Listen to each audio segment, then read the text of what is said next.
So tell us about your proudest moment as a performer so far.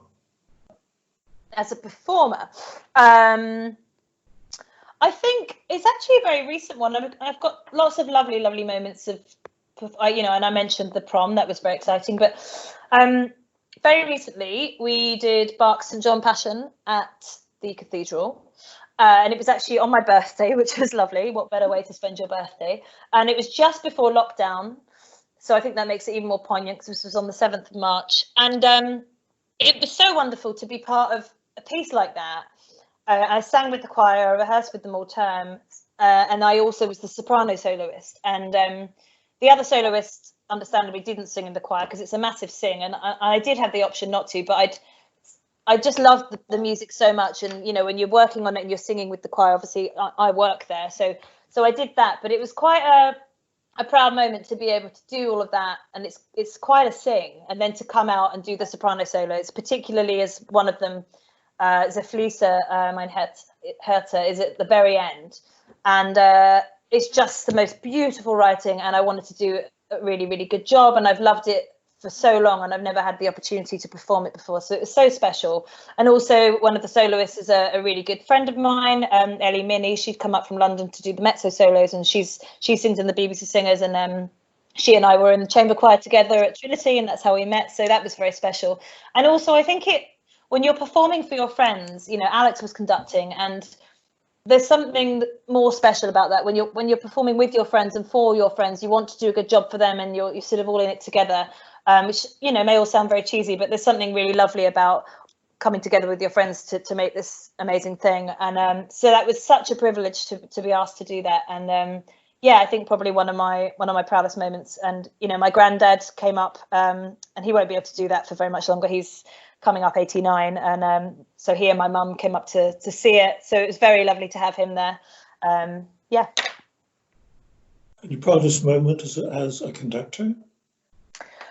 Am I allowed to?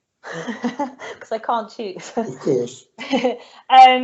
First of all, as vocal coordinator for Bird College, one of the lovely parts of my job is once a year we hired out the festival hall, the Royal Festival Hall, and we got to do massed choir and orchestra concerts there.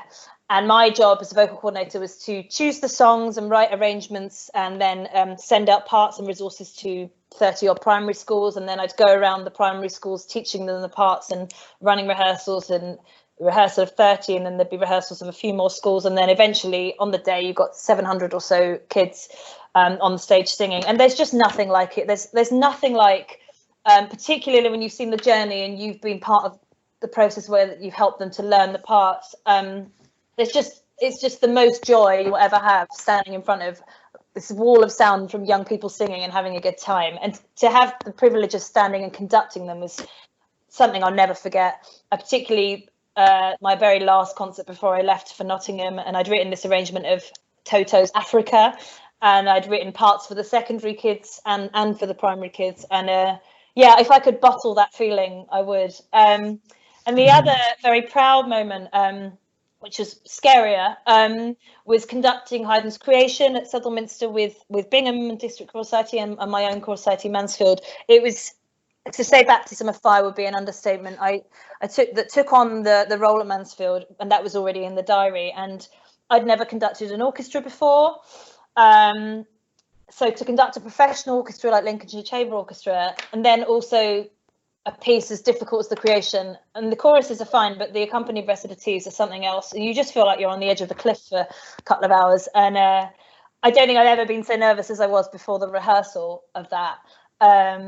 It was very, very special, and I worked very, very hard, and I had some help from Stephen Jackson helping me prepare the score, and I pored over it for hours and hours and hours on end, and prepared as best as I possibly could. And it was really special. And again, my family came up, and I had a very sad moment just before I was about to do the concert, actually, because my grandma she loved Haydn, and she would have loved to be there, and she'd have been very proud of me. But my granddad was there, and my mum and my sister, my littlest sister. It was very special. Yeah. I can say with confidence that it was a wonderful concert for us too. And I think everyone in the choir felt completely secure right from the very first moment that you started with this in our joint rehearsals. So thank you for that. Oh, well, thank you. That's really nice to hear. Thank you. What comes next musically? This is a testament to my love of 80s music. This is Fleetwood Mac's Everywhere. I really like Fleetwood Mac. I particularly like their album Rumours, although I don't think this is on Rumours. There's something about this song. It just makes me so happy. And yeah, like I said, it's just one of those ones you can keep coming back to. It's the lyrics are brilliant. It's just such uplifting music. And I think as a band they're amazing, and I love the voices as well. So yeah.